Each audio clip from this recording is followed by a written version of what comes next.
Hello everyone.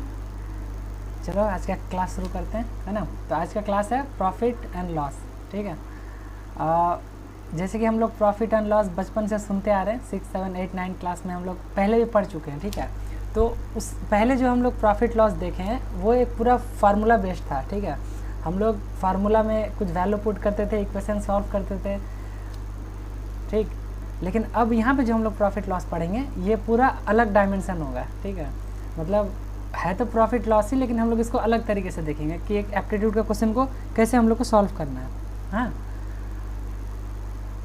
तो ये topic start करने से पहले एक बार सबको ही बोल दो कि सबको परसेंटेज वाला कंसेप्ट क्लियर है कि नहीं, क्योंकि ये जो प्रॉफिट लॉस हम पढ़ाएंगे पूरा उसी पे बेस्ड रहेगा, है ना। तो एक बार सबको ही कंफर्म करो कि परसेंटेज वाला सबको क्लियर है, कैसे वो डिवाइड करके पॉइंट में माइनस करके सारा चीज़ निकल रहा था। तो मेरे को थोड़ा आसानी से होगा। ओके, तो चलो शुरू करते हैं आज का टॉपिक। तो टॉपिक नेम है प्रॉफिट एंड लॉस, और हर दिन की तरह हम लोग का अगला स्लाइड होता है टुडेज टॉपिक, है ना। इसमें कुछ होता नहीं है, बस झूठों का 2-4 टॉपिक लिखा रहता है। Concept of profit and loss सब तो इसमें महारती हो। हम लोग जब से कॉलेज में घुसते हैं तो पहला हम लोग का यही चीज़ रहता है, किसमें प्रॉफिट है किसमें लॉस है, चाहे दोस्त बनाना हो या फिर टीचर से काम करवाना हो, है ना। तो ये थोड़ा सा प्रॉफिट लॉस अलग है, वो अपना अंतरात्मा वाला प्रॉफिट लॉस नहीं है, इसको हम लोग कंसेप्चुअल चीज़ पढ़ेंगे, राइट। दूसरा है डिस्काउंट, जो प्रॉफिट लॉस से मिलता जुलता है। तीसरा फिर हम लोग प्रॉब्लम सॉल्विंग अप्रोच देखेंगे, और उसके बाद ढेर सारा क्वेश्चंस, है ना। तो सबसे पहले शुरू करते हैं प्रॉफिट लॉस से। तो देखो प्रॉफिट लॉस में 9 टर्म्स है। ठीक है, यहाँ पे सीरियल वाइज 4 ही दिख रहे होंगे, लेकिन एक्चुअली ये टोटल 9 टर्म्स है। सबसे पहला सीपी। ठीक है, तो सीपी बोल सकते हो कॉस्ट प्राइस। ठीक है, कॉस्ट प्राइस। तो कोई बताओगे कॉस्ट प्राइस क्या होता है?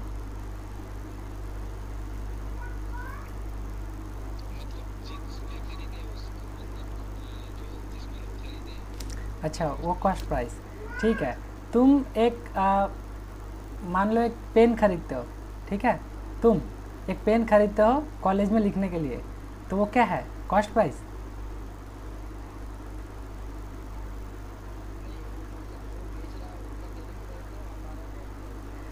ठीक है, तो तुम्हारा कॉस्ट प्राइस है, तो तुम उसको बेचोगे कैसे? तुम तो लिखने के लिए लिए हो।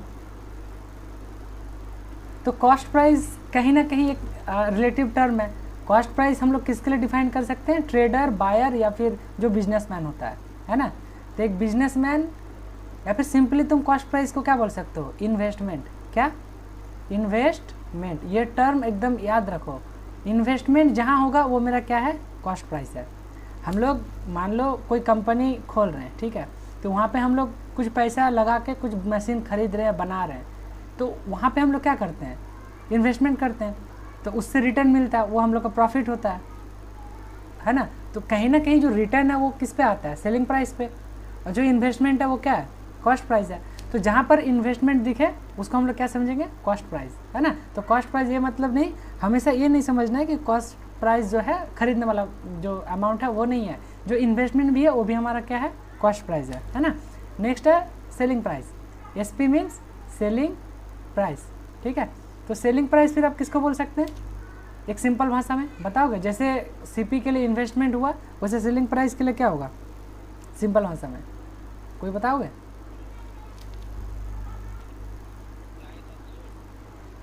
बात तो वही हो गया, price of sold, selling price ही हुआ। इसको क्या हम लोग ऐसे लिख सकते हैं? रिटर्न। कहीं हम लोग इन्वेस्ट करते हैं तो उससे बदले में हम लोग क्या चाहते हैं? रिटर्न, है ना। तो जहाँ पे तुमको रिटर्न दिखे, सेलिंग प्राइस दिखे, उसको हम लोग किस पे रखेंगे? सेलिंग प्राइस पे। ठीक है, नेक्स्ट है एमपी। बताओगे एमपी क्या होता है? चैट में लिखना, ठीक ना, माइक ऑन मत करो बार बार, क्योंकि बहुत लोग हैं तो सब हम सिर्फ बोल रहे हैं, तुम लोग खाली सुनते जाओ। तो एमपी बताओगे क्या होता है? मध्य प्रदेश।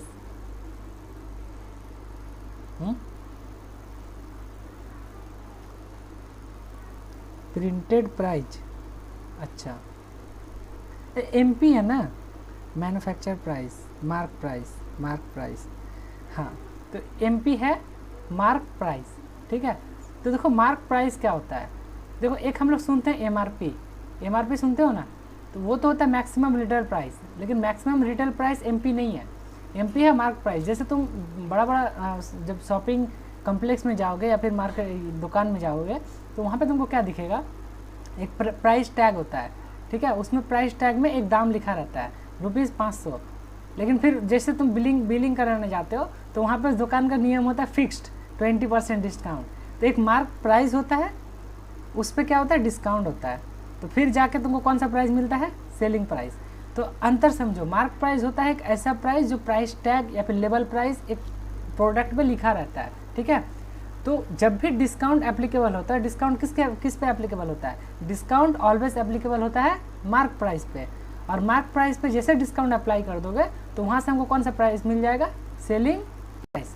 तो यहाँ से थोड़ा बहुत क्लियर है कि मार्क प्राइस क्या है और सेलिंग प्राइस क्या है। एक बार हाँ तो सब क्लियर हो जाना चाहिए, और किसी को भी दिक्कत हो समझने में तो वो रिपीट करने बोलना। ओके, छोटे छोटे चीज़ें इसको हम लोग समझेंगे तो फिर आगे दिक्कत नहीं होगा। अब देखो प्रॉफिट है, तो प्रॉफिट जब भी कैलकुलेट होगा, प्रॉफिट किस पे कैलकुलेट होगा, या फिर लॉस, प्रॉफिट या लॉस जब भी हम लोग कैलकुलेट करेंगे किस पे करेंगे, कॉस्ट प्राइस पे करेंगे, ठीक है, कॉस्ट प्राइस पे और सेलिंग प्राइस पे। मार्क प्राइस यहाँ पे नहीं आएगा, क्योंकि मार्क प्राइस तो बस एक लेबल है, बस एक इन्फॉर्मेशन है, उसके बाद हम लोग डिस्काउंट देते हैं। लेकिन एक्चुअल तुमको मिलता क्या है, एक्चुअल हम लोग को मिलता है सेलिंग प्राइस, डिस्काउंट होने के बाद वाला प्राइस। तो हम लोग जो प्रॉफिट कैलकुलेट करेंगे वो किस पे करेंगे, कॉस्ट प्राइस पे और सेलिंग प्राइस पे, ना कि मार्क प्राइस पे, ठीक है। उसके बाद है लॉस, तो प्रॉफिट और लॉस तो हम लोग यहीं से दोनों को समझ सकते हैं, है ना। ओके, तो हम जी सही लिखा है, cost and selling price. Okay perfect. उसके बाद है डिस्काउंट, तो डिस्काउंट ऑलवेज किस पे एप्लीकेबल होता है, तो कोई बताओगे डिस्काउंट किस पे एप्लीकेबल होता है, सेलिंग प्राइस पे कि मार्क प्राइस पे, कभी कन्फ्यूजन होगा नहीं। तो डिस्काउंट किस पे एप्लीकेबल होता है, मार्क प्राइस पे। तो डिस्काउंट परसेंटेज भी निकालना होगा तो हम लोग किससे करेंगे, मार्क प्राइस से कैलकुलेट करेंगे। Okay very nice. उसके बाद है प्रॉफिट परसेंटेज, तो प्रॉफिट मिला है तो हम लोग प्रॉफिट परसेंटेज निकाल सकते हैं।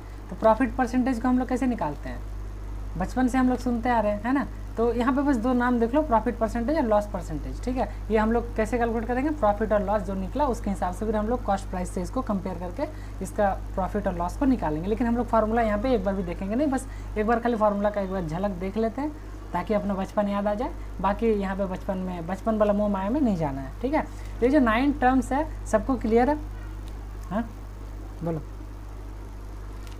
क्लियर। ओके यस हाँ नाइस। तो नेक्स्ट हम लोग का यही है, प्रॉफिट लॉस का ही कुछ है। तो देखो सबसे पहले हम लोग समझते हैं प्रॉफिट क्या होता है। तो प्रॉफिट को हम लोग क्या लिखते हैं, एक बार हम सिर्फ फार्मूला लिखेंगे, बाकी आगे और फार्मूला हम लोग नहीं पढ़ेंगे। प्रॉफिट को लिखते हैं SP माइनस CP, है ना। तो यहाँ से हमको कुछ मिलता है क्या, प्रॉफिट। अब प्रॉफिट परसेंटेज कैसे निकालता है, डिवाइडेड बाई CP करते हैं हम लोग। तो यहाँ से हम लोग क्या मिलता है, प्रॉफिट परसेंटेज, क्या प्रॉफिट परसेंटेज। अब देखो अगर इसको तुम एक काम करते हैं, हाँ इसको देखो फार्मूला ही देख लो। तो इसको अगर हम डिवाइड कर देते हैं तो कहीं ये ऐसा दिख रहा है, SP बाई CP माइनस 1 लिख सकते हैं। ये क्या होता है मेरा प्रॉफिट परसेंटेज। यहाँ पे इंटू 100 करना पड़ेगा, ठीक है। तो देखो इतना तो हम लोग एक्सपर्ट हो ही गए हैं कि हम लोग जब 100 मल्टीप्लाई नहीं करते हैं तो हम लोग डील किससे करते हैं, 1 से। 1 पॉइंट कुछ आएगा, अगर ज़्यादा आ रहा है तो वो क्या गेन हो रहा होगा, 1 से अगर लेस आ रहा है तो वो लॉस हो रहा होगा। ये तो हम लोग परसेंटेज में देख चुके हैं। तो अभी हम लोग उसको साइड रखते हैं, N to 100 को, ये 100 को भी साइड रखते हैं। तो कहीं ना कहीं ये प्रॉफिट परसेंटेज ही है। तो यहाँ पर भी देखो जो भी कुछ है वो किससे कंपेयर हो रहा है, 1 के साथ कंपेयर हो रहा है ना। तो हम लोग देखो बचपन में ये सब फार्मूला में ठीक था कि CP minus SP divided by CP, ये क्या होता था, लॉस परसेंटेज होता था, है ना, इंटू 100 करने के बाद। लेकिन हम लोग इस पर नहीं जाएंगे। तो बात कहीं ना कहीं ये हो गया ना, 1 माइनस SP बाई CP। तो कहीं ना कहीं बार बार तो मेरा यही टर्म करना पड़ रहा है, SP बाई CP, यहाँ पर भी SP बाई CP, दोनों टाइम में तो वही करना पड़ रहा है। कंपेयर किससे करना पड़ा, 1 माइनस या फिर 1 से माइनस। तो कहीं ना कहीं हम लोग का एक बार दिमाग में प्रेशर डालो और याद करो कि परसेंटेज के साथ भी तो वही कर रहे थे। अगर 1 से कम आ रहा था तो कितना कम आ रहा था, ठीक है, या 1 से ज़्यादा आ रहा था तो कितना ज़्यादा आ रहा था, जो कंपेयर मिलता था वही हमारा फाइनल वैल्यू होता था। तो profit and loss is same वही चीज़ है। हम लोग हमेशा क्या करेंगे, एस पी बाई सी पी को कैलकुलेट करेंगे और उसके अकॉर्डिंग वो कितना एस पी से कितना ज़्यादा, ये वैल्यू से अगर ये वैल्यू अगर 1 से ज़्यादा है तो कितना ज़्यादा वो मेरा प्रॉफिट होगा, अगर ये वैल्यू मेरा 1 से कम है तो कितना कम वो मेरा लॉस होगा। ठीक है, आया चीज़ कुछ समझने ये वाला। चलो नेक्स्ट देखते हैं हम। तो यहाँ पे बताओ, अगर S P is greater than C P है तो क्या होगा, लॉस प्रॉफिट या फिर नो लॉस नो प्रॉफिट। हाँ चैट में लिखते जाना, ठीक ना। तो पहला का आंसर सब कोई प्रॉफिट, प्रॉफिट हाँ पी लिख दो कोई तो हम समझ जाएंगे। तो पहला का आंसर है प्रॉफिट, ठीक है। तो कहीं ना कहीं अगर ये मेरा है S P is greater than C P, तो यहाँ से हम लोग ये लिख सकते हैं S P by C P it must be greater than 1, लिख सकते हैं कि नहीं। अब ये डिवाइड करने के बाद, इसको डिवाइड करने के बाद 1 से हम कंपेयर कर लेंगे। अब 1 से जितना ज़्यादा होगा उतना प्रॉफिट परसेंटेज निकल जाएगा। तो बोलो ये चीज़ रिलेट कर पा रहे हो, ये 1 माइनस कर रहे हैं तो 1 से जितना ज़्यादा आएगा वो मेरा प्रॉफिट परसेंटेज हो जाएगा। चीज़ें रिलेट करते जाना, ठीक ना। ठीक है, अब दूसरा बोलो, अगर S P less than C P है, लॉस लॉस लॉस, तो यहाँ पे क्या हो जाएगा, S P is less than C P, यानी S P by C P must be less than 1। तो 1 से कितना कम, जितना कम वो हम कंपेयर करके उसको हम लोग क्या निकल जाएगा, लॉस परसेंटेज डायरेक्ट निकल जाएगा यहाँ से मेरा। ठीक है, तो हम लोग क्या करेंगे, कोई भी क्वेश्चन दिया रहेगा, ये हार्ड एंड फास्ट रूल है सबसे, मतलब इससे आसान तरीका कुछ नहीं हो सकता। ठीक है, जहाँ पर भी तुमको प्रॉफिट लॉस का क्वेश्चन दिखे कुछ नहीं करो, सिंपली ऊपर सेलिंग प्राइस लिखो, नीचे कॉस्ट प्राइस लिखो और 1 से कंपेयर कर लो। अगर 1 से ज़्यादा आ रहा है तो वहाँ पे क्या आएगा, प्रॉफिट प्रॉफिट प्रॉफिट, और 1 से कम आया तो लॉस। ठीक है, और अगर S P equal to C P हो गया, वहाँ पे मेरा क्या आंसर आएगा, नो प्रॉफिट नो लॉस, यानी S P by C P अगर इक्वल टू मेरा 1 आ जाता है, उस केस में हम लोग क्या बोल सकते हैं कि ना यहाँ पे लॉस होगा ना यहाँ पे प्रॉफिट होगा। तो ठीक है, अब चीज़ें समझ में आया कि क्यों हम लोग एस पी बाई सी पी लिखेंगे और रिलेट 1 से करेंगे। अब परसेंटेज वाला कंसेप्ट आया। तो आज का क्लास शुरू होने से पहले जो कि हम बार बार प्रेशर डाल रहे थे कि तुम लोग जो परसेंटेज का क्लास ज़रूर करके आना, तो सब लोग एक बार बोलना कि परसेंटेज को और प्रॉफिट लॉस को सबको रिलेट कर पा रहे हो, हाँ या ना। एवरीवन, सबका आंसर होना चाहिए। ठीक है, yes yes yes, very nice, चलो परफेक्ट, सही है। हाँ तुम लोग को समझ में आ रहा है। तो यहाँ तक एक बात बोलो, क्या ये वही प्रॉफिट लॉस पढ़ रहे जो बचपन में पढ़े थे, कि यहाँ का नज़रिया थोड़ा बदल गया, अब बड़े हो गए हो, नज़रिया तो बदलेगा ही, तो कुछ नया सीखे कि हाँ प्रॉफिट लॉस ऐसे भी हो सकता है। आया मज़ा, चलो यस। तो एक छोटा सा नोट ये है कि प्रॉफिट और loss percentage is to be applied always to the cost price. किस पे, कॉस्ट प्राइस पे। और डिस्काउंट परसेंटेज किस पे अप्लाइड होता है, मार्क प्राइस पे। तो ये तो हम पहले ही बोल चुके हैं, यहाँ पे बस एक थोड़ा सा तुम लोग का रिवीजन के लिए। ठीक है, तो ये चीज़ देख लो।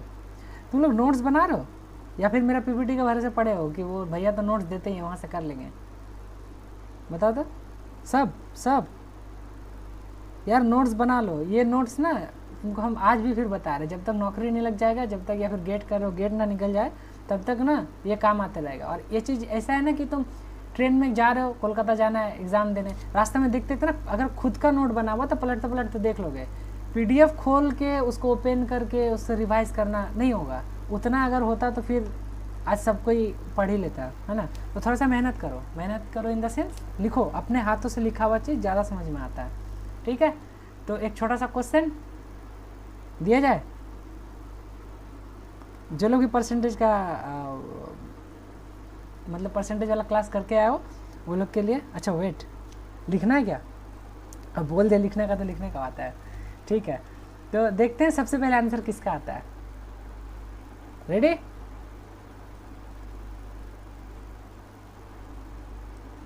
ओके चलो बताओ इसका आंसर।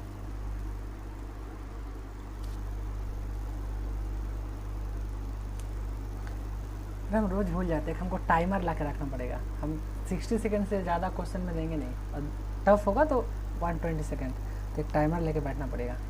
अच्छा, पहला आंसर आ गया 50, मतलब परसेंट में सृजन का सबसे पहला आंसर आया। ठीक है, और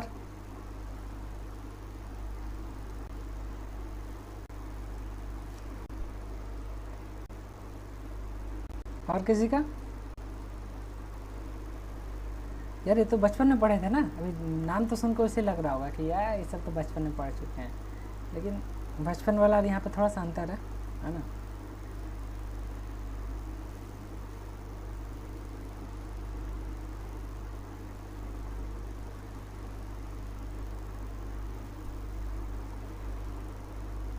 सृजन आंसर बदल ले रहा है, कैसे होगा? हाँ? अच्छा, तो वो लिखो ना, परसेंटेज के बगल में पी या एल, प्रॉफिट परसेंट लिखा रहा है, लॉस परसेंट क्या निकल रहा है वो भी मेंशन करो। हाँ देखो, शिवम भरत सबसे सही लिखा है, एल एल लॉस, है ना। इतना टाइम लग गया ये करने में तुम लोग को। चलो, सबका आंसर आ रहा है? ये बहुत इजी सा क्वेश्चन है, ये सब एग्जाम में नहीं आएगा, ठीक है, बस ये प्रैक्टिस के लिए दिए थे। तो देखो, जिसका नहीं बना वो यहाँ पे देखो, क्वेश्चन गिवन है कि if selling price and cost price are in the ratio 6:9, ठीक ना। तो देखो SP डिवाइडेड बाई CP, तो हमको जो निकालना होता है, परसेंटेज निकालना, हमको उस फॉर्म में मिल ही गया। तो ये क्या क्या दिया हुआ है, 6/9, तो इसको वैल्यू निकालो, कितना निकलेगा, 0.66%। अब सॉरी 0.66। अब इसको हम लोग क्या करते हैं, किससे कंपेयर करते हैं, 1 से। किससे कंपेयर करते हैं, 1, कंपेयर विथ 1। 1 से जब कंपेयर करेंगे, क्योंकि देखो 1 प्लस होता है या फिर 1 माइनस होता है, 1 से माइनस होता है फिर 1 से प्लस होता है, यही नहीं होता है प्रॉफिट परसेंटेज और लॉस परसेंटेज में।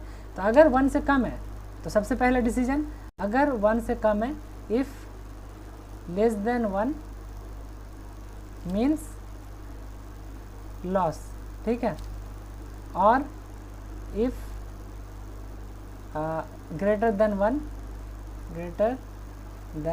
1 मीन्स प्रॉफिट, ठीक है, प्रॉफिट। तो यहाँ पे लेस देन 1 है, ठीक, तो लेस देन 1 है तो क्या करना चाहिए, यहाँ पे लेस देन 1 है, मतलब कर लो कितना कम है 1 से, 1 माइनस 0.666 जब करेंगे यहाँ पे आंसर आ जाएगा 0.33, और इसको परसेंटेज में कन्वर्ट करने के लिए इंटू 100 से करना पड़ता है, और फाइनली आंसर मेरा आ जाएगा 33.33% लॉस। ठीक है, सबको क्लियर है अब? चलो, तो जब सबको क्लियर है तो नेक्स्ट क्वेश्चन